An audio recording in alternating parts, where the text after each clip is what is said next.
Hi, third graders. Welcome to another week of remote learning. We are now jumping into the seventh module. So we're in module 7, and we're going to be doing lesson 1. We're going to jump right to the lesson. We're not going to do pages 169 and 170. So we're going to be going right to page 171.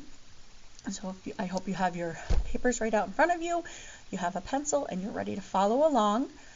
Please do the work right along with me, so that way you're practicing the work right along with the lesson, and then you'll have some independent work to do when you're done with this lesson.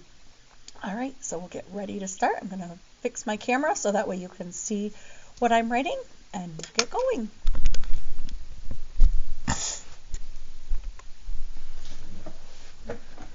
Just going to make sure that we are focused. There. So this is Module 7, Lesson 1, and we are going to be relating multiplication and division. So you're going to be able to use related multiplication and division equations to solve problems. So Jackson's family grows vegetables in a plot in their town's community garden. We're going to represent and describe the arrangement of plots in the garden. So we can see that one of these squares is a plot. And then there are 1, 2, 3, 4, 5 columns, right? So there's 5 in each group. And there are 1, 2, 3, we have 4 rows.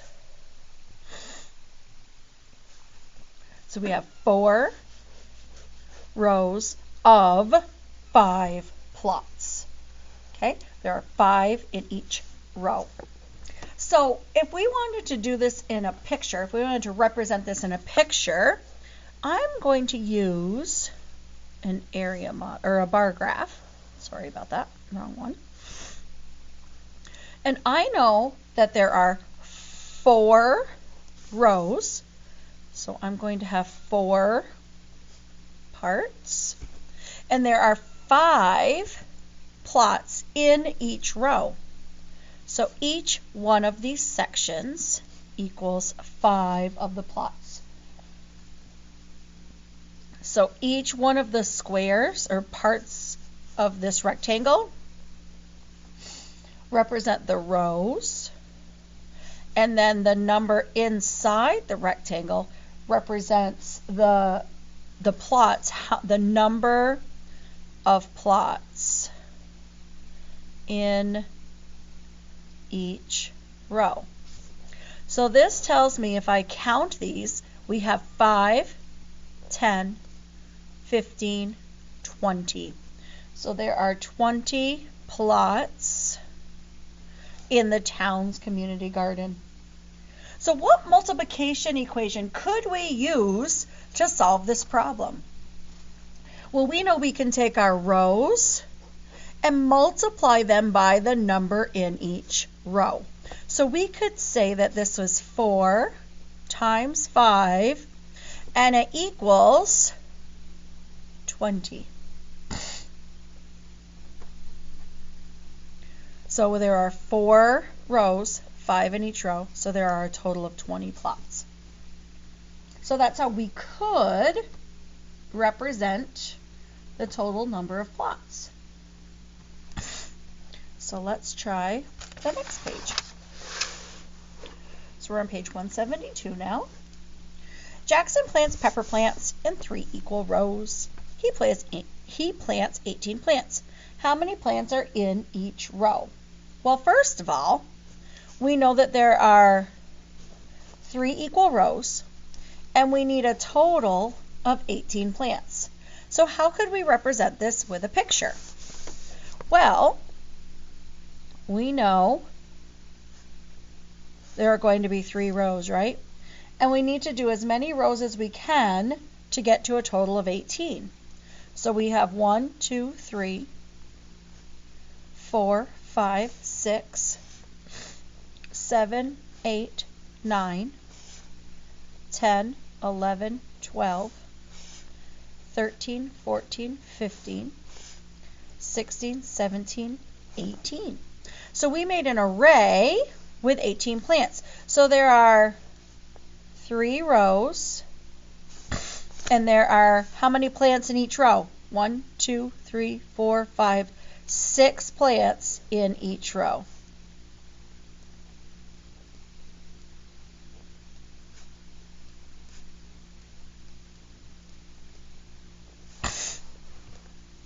So we just discovered there are 6 plants in each row. So how many plants are in each row? 6 plants. What multiplication and division equations could we write to model the problem? Well, if we know that there are 3 rows of 6 plants, our multiplication equation could be 3 times 6. And we know that there are a total of 18 plants, right? That's how many we counted on here. So 3 times 6 equals 18. We also could figure out a division problem. We can take the total number of plants, right? Divide it by the number of rows, because what were we looking for? We were looking for the number of plants in each row. So that would have to be our equals, right? That would have to be what we are looking for, what we're trying to solve. So we have 18 divided by 3, and if 3 times 6 equals 18, that means that 18 divided by 3 equals 6. If I have 18 plants and I'm putting them in 3 rows, I know that there are going to be 6 plants in each row. These are called inverse operations because multiplication and division are the opposite of each other. They are the inverse of each other. Just like addition and subtraction are inverse operations, right? Addition and subtraction are opposite of one another. Well, multiplication and division are opposite of one another. They are also inverse multiplications. So how are the equations the same? Well, they're the same because they have the same numbers, right? They're just in a different order. So the equations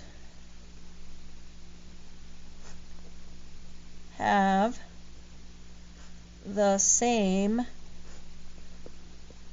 numbers. And then how are they different? They're just doing different operations and the numbers are in different orders.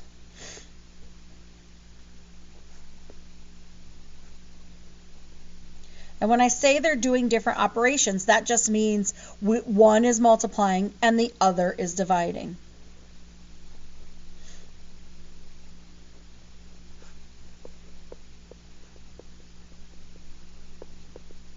So they're doing different operations. So I'm just going to put in parentheses multiplication, division, and the numbers are in different orders. So when we multiply, we have our 2 smaller numbers, right? 3 times 6. We could have done 6 times 3. 3 times 6, 6 times 3. It means the same thing. We've done that lesson before. That equals 18. But when we divide, we have to take our answer, our biggest number, right? Our product, divided by one of our numbers, and that equals 6. This also could be 18 divided by 6 equals 3. But because we were looking for how many plants we wanted, we had to do 18 divided by 3 equals 6 because what we were looking for was the number of plants. So that's why I chose this way for division. All right, so we're ready to move on to page 173. And we have some lettuce. Zoe plants 5 equal rows of lettuce plants. 1 row is shown. How many lettuce plants does Zoe plant? So we can see this is 1 row of lettuce plants. How many lettuce plants does she have in each row? She has 3 in each row. And we know that she's got 5 equal rows. So if I want to show this time with my rectangle, I know I need 5 equal rows. So 1, 2, 3, 4, 5. And then how many are in each row? 1, 2, 3. So each row is going to have 3 plants. Because we're trying to figure out how many total lettuce plants she has. Our last problem, we knew the total, right? That's why we chose to do an array. This time we don't know the total, so we choose to do our bar graph, so that way we can figure out our total. So if I count by threes, right, I know that this multiplication equation is 5 times 3.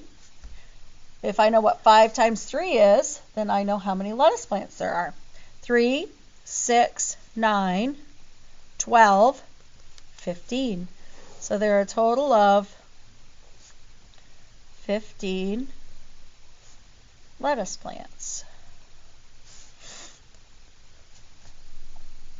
So how many lettuce plants are in each row? In the picture, it shows us there are 3 lettuce plants in each row.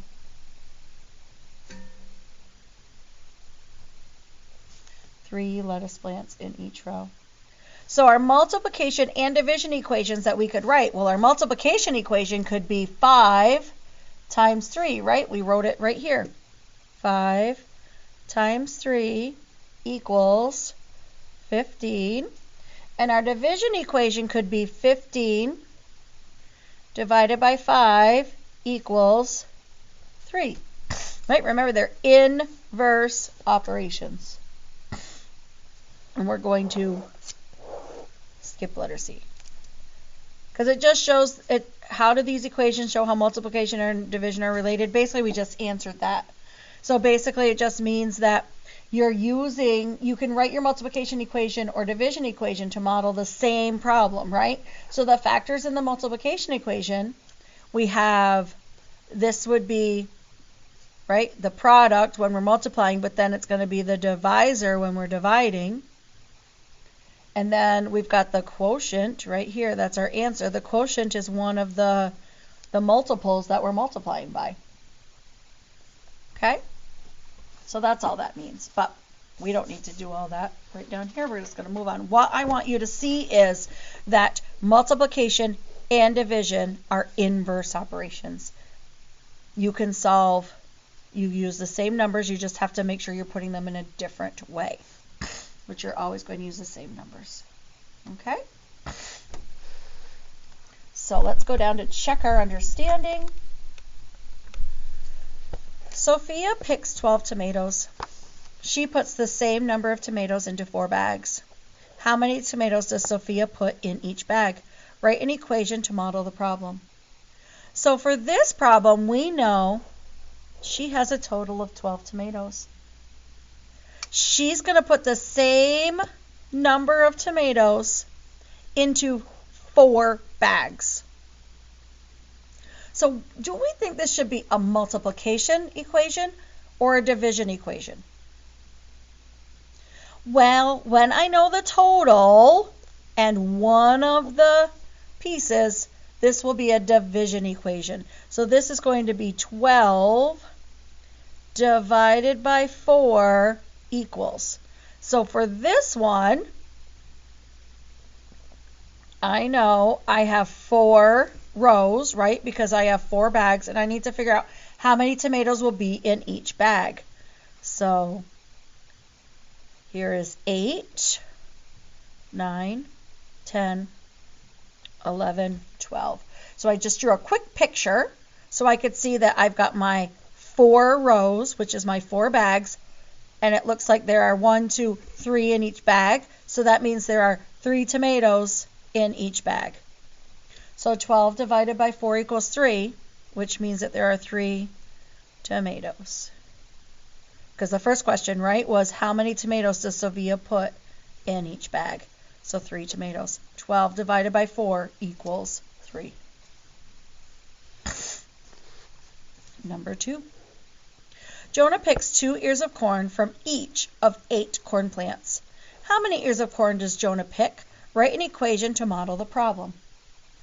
So do we think this one is multiplication or do we think this one is division? Do we know a total? We do not know a total. We know that there are 2 ears of corn and there are 8 corn plants in each row, or from each corn plant. So he's picking 2 ears of corn from each corn plant.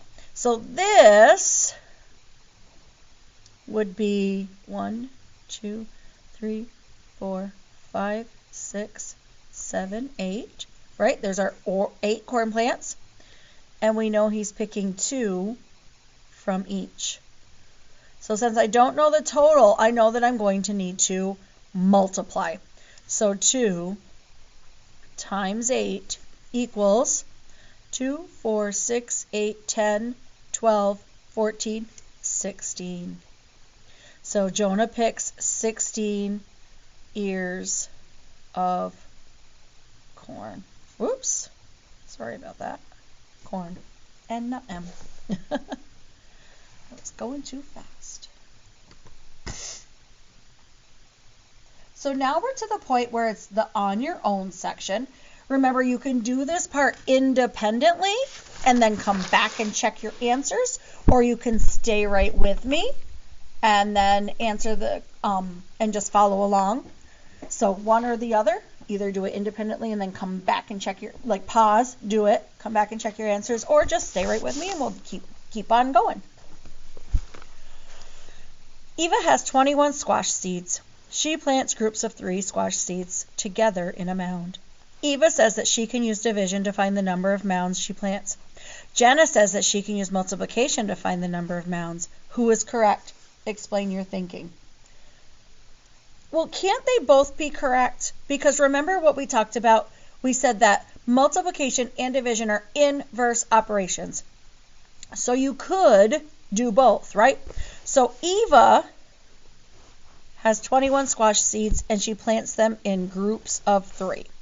And she wants to use division.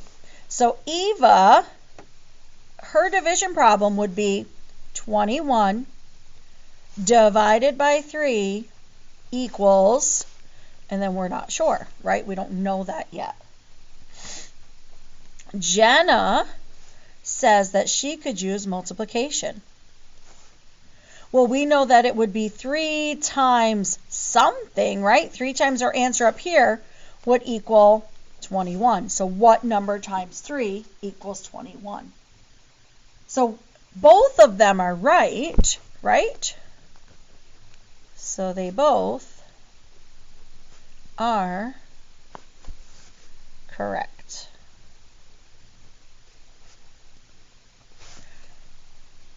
So you could use division or multiplication.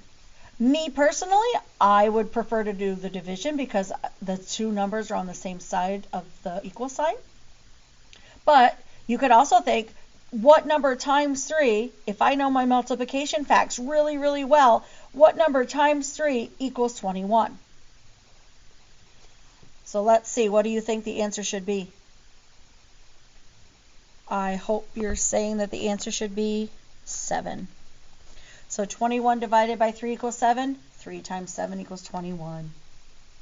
That's why we need to know those multiplication facts. Doing that reflex math every day and getting our green light is super duper duper important. And if you have flashcards at home, practicing those every single day, super duper duper important. Okay, use the visual model to complete the equations. So we have a picture here, and we can see that we must have 14 total. 1, 2, 3, 4, 5, 6, 7, 8, 9, 10, 11, 12, 13, 14, right? So we have 14 total divided by 2.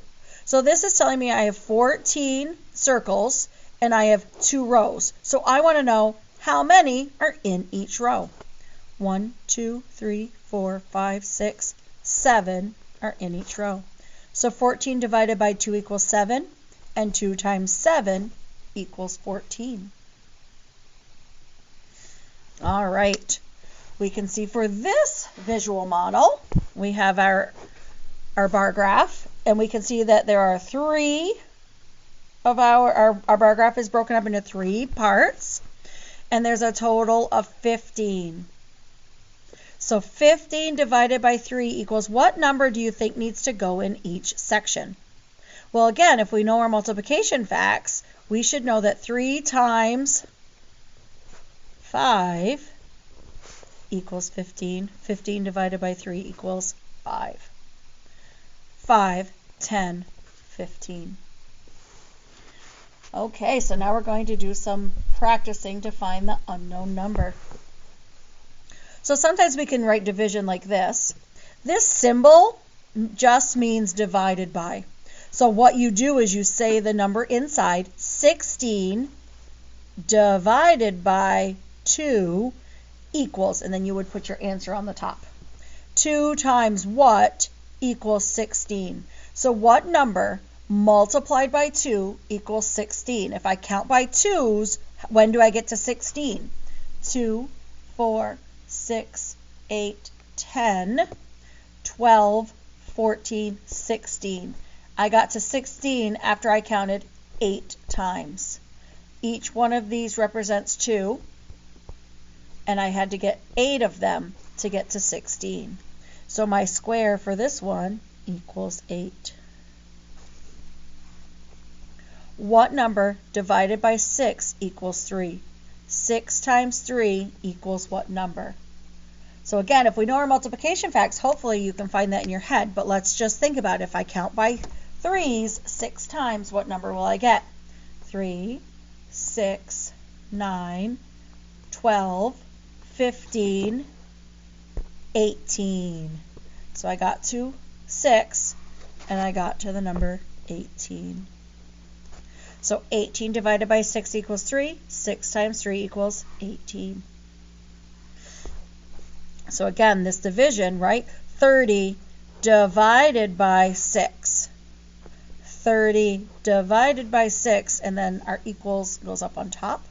What number times 6 equals 30? So if I count by 6's, how many do I have to count until I get to 30? Unless you already know this in your head. 6, 12, 18, 24, 30. So I needed 5 to get to 30. So 30 divided by 6 equals 5. 5 times 6 equals 30. And our last problem, 3 times 8 equals what number?